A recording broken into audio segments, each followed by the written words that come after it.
제가 한번 쭉 쫓아가 봤어요. 어떤 사람이 좀 나의 삶의 끝에 가까울까. 근데 저랑 비슷한 길을 잃은 같은 학교를 나오고, 이제 뭐 BCJ 나오고, 이제 와튼 스쿨 갔다가, 이제 갔다 오셔서 이제 조인하셔가지고, 우리나라에서 가장 큰 오픈마켓이죠. 지마켓이랑 옥션. 이제 여기 이베이 코리아의 대표님이신 박주만 대표님이신데, 자, 알룸나이 데이 때 오세요. 자, BCJ 알룸나이 때 오시는데, 그때 오시면은 되게 어린 마음에 정말 존경스럽고 되게 멋지다, 막 이런 생각을 되게 많이 했었죠. 많이 했었는데, 이제 여기까지 딱 이렇게 나와서 생각을 하게 되니까, 별로 그렇게 막 저렇게 되고 싶지가 않은 거예요. 가슴 네트워크로 사업을 하셔가지고 이제 보니까 어떤 분들 만났어요. 이니시스의 권도균 대표님 만났어요. 이니시스 아시죠? 1,600억 정도에 파셨대요. 1,600억. 별로 그렇게 좋아 보이지 않는 거예요. 그래서 이제 그래도 CNM의 최 대표는 나보다 더 벌었는데 이런 얘기를 하시는 거예요. 뭐지? CNM 처음 듣는데? CNM 아세요, 여러분?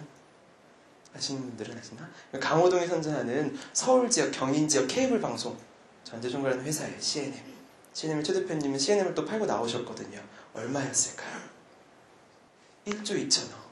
1조 2천억.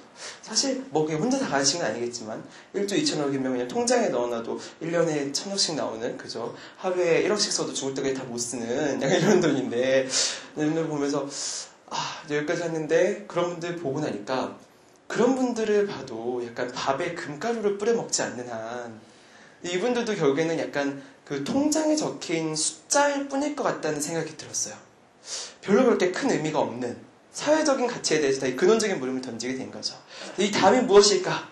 이런 분들 보게 되면 사회적으로 좋은 일을 하겠다고 하시는데, 보게 되면 이분들이 되게 그 이미지상으로 가식적으로 하는 게 아니라 되게 정말 진심으로 하는 것 같은 거예요. 진심으로. 그죠?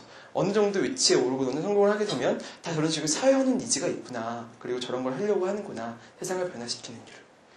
왜 저걸 저때 해야지? 지금 하면 안 되나? 사람들이 다 뭔가 이제 저희 같은 젊은 친구도 꿈을 말할 때 나중에 정말 좋은 일 하고 싶습니다. 조건이 있죠. 돈을 많이 벌고 나서, 성공하고 나서. 근데 그게 아니라 지금 하면 안 되나? 너무 철이 없죠. 말도 안 되는 생각이죠. 그래서 MBA 연구가 시장도 변하고 경쟁도 변하고 조직도 변하는데 너는 무엇을 변화시키고 있니? 이런 얘기를 하더라고요. 근데 저는 MBA 갔다 와도 승진, 지위, 연봉, 잘하면 배우자? 이 정도일 것 같은 거예요. 제가 변화시킬 수 있는 게. 그래서 제가 20대 때, 특히 또 20대니까 또 의미가 있었던 것 같아요. 20대 때 좀 사회적으로 긍정적인 임팩트를 줄 수 있는 일을 해보자. 그렇죠? 맨 마지막 모습을 지금 해보자. 그래서 마이크 임팩트를 시작하게 됐어요. 그래서 저희 첫 질문이 어떻게 하면 돈을 많이 벌 수 있을까? 이게 정말 진짜 후회일까 생각을 해봤어요. 제가 대학교 1학년 때만 해도 대외 활동이 이렇게 많지 않았어요. 1학년 때 이런 바카스 국토대장정 사람들 되게 많이 가고 싶어 하거든요. 있었어요. 근데 안 갔어요. 정말 가고 싶었는데. 근데 되고 나서 막 후기 같은 거 찾아보다 보니까 이런 사진이 있더라고요. 얘처럼 될까봐. 대학교 1학년 때 생애 첫 여자친구가 있었는데 여자친구가 이제 여기 가면 헤어지겠다. 굉장히 성숙한 여자친구였죠. 지금은 뭐 하고 있는지도 잘 모르겠지만 그때는 저에게 너무 소중한 사람이었었어요. 후회가 점점 깊어지는 거예요. 지금 이제 10년 지난 지금 보면 대학교 1학년 때 가장 후회되는 게 이거예요. 안 간 거. 그죠?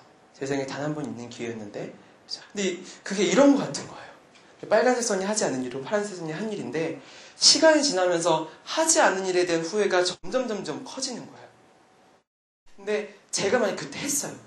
해서 여자친구랑 헤어지고 방을 저렇게 새까맣게 되고 막 저랬다 해도 이제 그때 했으면 후회가 굉장히 컸겠죠. 분명히 컸을 텐데 시간이 지나고 나면 아무것도 아닌 일이었을 것 같거든요. 그런 후회가. 근데 5년 후 10년 후 죽기 직전에 딱 20대 때 그때 안 하면 정말 땅을 치고 후회할 것 같았어요. 인생의 마지막 기회라고 생각을 했던 거죠. 그래서 그런 길이 있을 때, 앞에 길이 있을 때 선택의 기준은 그런 길을 가지고 가면 좋은 거예요. 그래서 제가 길을 딱 선택하고 나서 다음은 또 실행인 거죠. 정말 청년기업가들은 좀 닥치고 실행 이런 게 좀 못해요. 닥치고 실행. 그죠? 아무 이야기도 하지 않고 생각도 하지 않고. 저에겐 성과는 이런 거죠. 성과는 생각 곱하기 실행력인 것 같아요. 정말 똑똑한 친구들, BCJ에서도 똑똑한 친구 정말 많이 봤는데 아이디어는 정말 많으나 실행은 못해요. 실행은 못하죠. 되게 명확하죠. 명확하죠. 근데 여러분의 마음속에 품고 있는 그런 실행에 대한 아이디어나 여러분이 가지고 있는 계획이나 여러분이 가지고 있는 꿈도 이런 거 같은 것 같아요. 그냥 그 안에 놔두면 그냥 덮어놓고 있으면 그냥 그것 자체가 굉장히 좀 고름이 되는 거죠. 그 안에서 이제 썩는 거고 이렇게 되지만 그것 자체를 저렇게 빨리 실행을 하면은 이제 그게 꿈의 현실이 되고 이런 것 같더라고요. 그래서 정말 사람들 많이 봤어요. 20대나 이제 30대나 이런 친구들 보면은 저런 식의 아이디어들 많이 가지고 있지만 그걸 실행하지 않고 그냥 마음속에 있는 거죠. 가지게 되고 조직 안에서도 좋은 아이디어가 있고 이래도 그냥 그 자체로 그냥 썩혀 놓는 거죠. 근데 그 자체를 먼저 실행하고 이제 하게 되면은 그게 현실이 되고 그래서 이제 친구 3명이서 시작했어요. 맨 처음에. 친구들끼리 재밌는 프로젝트를 해보자. 직장 다니는 친구들이랑 같이 진행했었는데 우리나라에서 가장 큰 체육관이 어디냐? 여기가 대관료가 1,000만 원. 1,000만 원 어떻게 내겠어요, 그죠? 근데 이야기 듣고 바로 질렀어요. 바로 1,000만 원 내고 한 달 후로 날짜를 잡았죠. 잡았어요. 생각을 해보면 정말 이때 정말 무모하고 어이없는 짓이었는데 그때 그렇게 안 했으면 지금까지 못 왔을 것 같아요. 계속 생각만 했을 것 같아요. 지금까지도. 근데 이제 1,000만 원 지르고 나니까 제 돈이 생돈이 나갔잖아요. 어쩔 수 없는 거예요. 해야 되는 거예요. 망하든 안 하든 무조건. 얘 지르고 나니까 이제 실행하게 되더라고요. 컨텐츠를 보면서 이제 뮤지컬이나 연극이나 이제 이런 것들을 보다 더 우위에 있은 더 영향력이 있는 컨텐츠가 될 수 있다고 많이 생각을 했었거든요. 문화 컨텐츠가. 근데 김재중의 노브레이크가 정말 그 개념을 보여줬죠. 그래서 정말 컨텐츠로서의 가능성이 있구나. 이런 가능성까지 많이 보게 됐어요. 그래서 이게 젊으니까 막 지산 라펠리 페스티벌 이런 거 아시죠?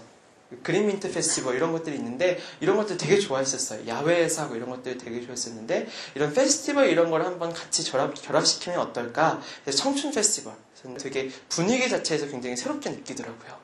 이런 거 보면서 정말 새로운 게 아닌데 정말 새롭게 느끼는구나. 이런 생각들을 많이 했었던 거죠. 이런 것들을 한번 파티 형식으로 해보면 어떨까? 소수의 사람들. 저희가 이제 계속 몇천 명이 오는 행사를 하니까 이런 게 아니라 소수의 행사들을 하면 어떨까? 이런 생각을 했던 거죠. 선배들 이런 말들도 있지만 이런 대가들이 말씀한 걸 들으면서 이게 맞겠지. 정말 확신하면서 이제 나갔는데 블루오션은 이제 시장을 정말 새로운 시장을 찾는 게 아니라 시장을 재정의하는 것이다. 후배거든요. 그래서 내 후배 불러가지고 어플리케이션 만들기 하고 뭐 SBS 짝 아시죠? 짝.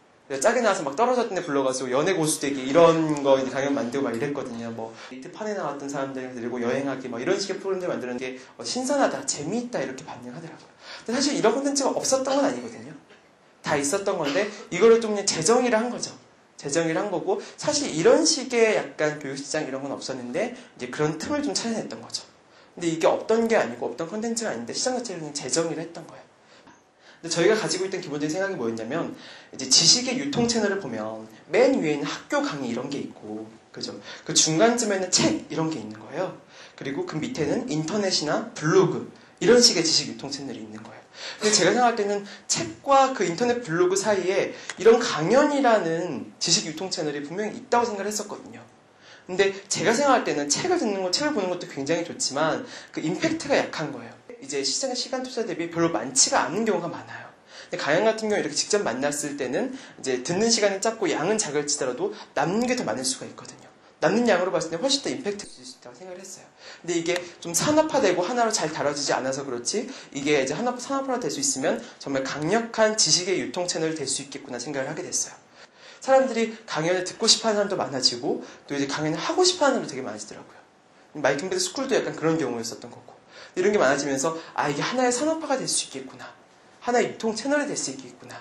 저는 정말 하나의 출판시장처럼 강력한 시장이 될 수 있겠구나. 이런 생각을 하게 된 거예요. 그래서 저희는 그 시장을 계속 만들어가고 있는 건 거죠. 제가 엔터테인먼트 산업에 굉장히 관심이 많았거든요. 연예 매니지먼트 이런 산업들이 굉장히 관심이 많았었는데 이 산업 자체가 굉장히 좀 수익성도 낮고 좀 깨끗하지 않고 이러잖아요. 근데 그 연예 매니지먼트 산업의 수익이 가장 큰 부분이 이런 CF 그리고 그 다음 행사 이런 거거든요. 근데 약간 CF나 이런 게 저런 이제 연예인들이 아니라 명사들에게 넘어올 수 있으면 시장의 큰 파이가 넘어올 수 있겠구나. 이런 생각을 하게 된 거예요. 연예인 매니지먼트가 아니라 명사 매니지먼트로 넘어온다면 그게 될 수 있겠구나. 그죠? 연예인의 행사는 강연인 거고 연예인의 CF는 이런 명사의 CF인 거죠. 요즘에 보면 그런 CF도 굉장히 많아요. 뭐 김중만 씨가 캐논 광고하는 거, 뭐 이런 거라든지 조세현 씨가 뭐 뉴욕 라이프 광고하는 거라든지 이런 광고들이 굉장히 많아지고 있어요. 그 사람들의 스토리를 담아가지고. 근데 그 첫사례가 이분이었죠. 저는 정말 깜짝 놀랐던 게 대학교 3학년이니까 제가 경영학과니까 애들이 그 똑똑한 애들이 한 70% 정도가 CPA를 준비하는 거예요. 깜짝 놀랐어요. 왜 CPA 준비하니? 그나마 되게 쉬울 것 같아서. 더 깜짝 놀랐어요. 이렇게 말이 돼요. 그렇게 똑똑한 애들의 70%가 CPA를 준비하는데 그게 되게 어떻게 더 쉽겠어요. 사람들의 백만장자는 어느 정도 자기가 될 수 있다고 생각해요. 약간 그런 식의 마인드가 있어서 어느 정도 도전을 하는 거죠. 경쟁이 더 치열해지고. 사실 저에게는 컨설팅이 약간 이런 거였어요. 컨설팅은 막 외국 아이비리그 나온 사람들이 들어가거나 네이티브 스피커가 나오는 데 드러내고 이런 곳이었거든요. 제가 이제 그 이야기를 잘 못했었어요. 애들이 되게 비웃는 거죠. 말이 돼? 이런 거를 저는 좀 어떻게 차별할까 해서 분석력이라는 논리력은 가지고 있고 창의력이라든지 감각적인 면 이런 면들을 많이 강조했어요. 그런 게 된 거죠. 근데 억만장자의 목표가 이제 그런 식으로 이루어지더라고요. 오히려 저에겐 더 쉬웠어요.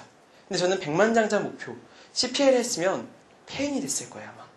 지금쯤 한 3년 하고 막 인생의 패배자로 전락해서 막 이랬을 것 같거든요. 또 당하는데 이루고 난 후의 시점으로 봤을 때는 별로 막 이렇게 크지 않았던 그런 경우가 굉장히 많은 것 같아요. 그렇죠? 대학교 1학년 때 한 달에 한 번씩 분당에서 멘사 테스트가 있는 거예요. IQ 테스트가 있는 거죠. 근데 이제 그걸 딱 보고 나서 이걸 봐야겠다 싶어가지고 IQ 책을 3권을 사서 3일 동안 완전 열심히 공부를 했어요. 막 덧셈, 뺄셈, 도형 이런 거 있죠. 다음 나온 도형 이런 거. 엄청나게 공부를 하고 여러분 뭐 사법고시 이런 거 보신 분들 알겠지만 그런 시험 볼 때 먹는 약이 있어요. 머리가 더 빨리 돌아가게 하는 약. 이런 약까지 막 먹고 막 이제 당일날 막 마지막 1초까지 정말 최선을 다했어요. 이상한 애다 막 이랬었죠. 그래서 겨우 IQ가 156이 나왔어요. 150이 넘으면 되잖아요. 근데 이건 제 IQ일까요? 아닐까요? 아니에요. 그죠? 평소의 IQ가 아닌 거거든요. 근데 이렇게 딱 나오고 나서 이제 싸이월드 미니홈피에 딱 올렸죠. 미니홈피에 딱 올렸어요. 올리고 나니까 친구들이 막 보더라고요. 친구들이 보고 정말 신기했던 게 이거를 알게 나서 소문이 나고 나서 팀플을 하게 되면 저를 자꾸 자기 팀에 넣으려고 하는 거예요. 자기 팀에 넣으려고 하고 제가 막 이상한 소리를 해도 애들이 쟤는 똑똑해서 그래. 뭔가 있을 거야. 막 이런 얘기들을 하는 건 거죠. 그래서 저는 무슨 깜짝 놀랐어요. 기대치가 저거구나. 이런 생각을 하게 되니까 제가 열심히 안 할 수가 없는 거예요. 뭐 밤새 하고 난 다음에 나 2시간 만에 했어. 그러면서 막 보여주고. 근데 그렇게 계속 반복하게 되니까 저 사실은 언젠가 잊게 되더라고요. 근데 그래서 사람들이 그냥 한동원이라는 존재 자체로 사람들이 인정하게 되더라고요. 같이 그 가치를 인정하고. 하게 되니까 정말 제가 이제 이 그릇을 이만큼 키워놓고 나니까 제가 그만한 그릇이 안 되는데도 불구하고 컨텐츠가 안 됨에도 불구하고 그 그릇을 채우려고 많이 노력을 하게 되더라고요. 그렇죠? 내가 그만한 사람이라고 생각하게 되니까 비현실적인 목표를 세우게 되니까 불가능하니까 저희는 하는 것 같아요. 사실 가능한 거에서는 더 이상 약간 쾌감을 못 느끼는 거예요. 가능한 건 그냥 우리 가능한 거.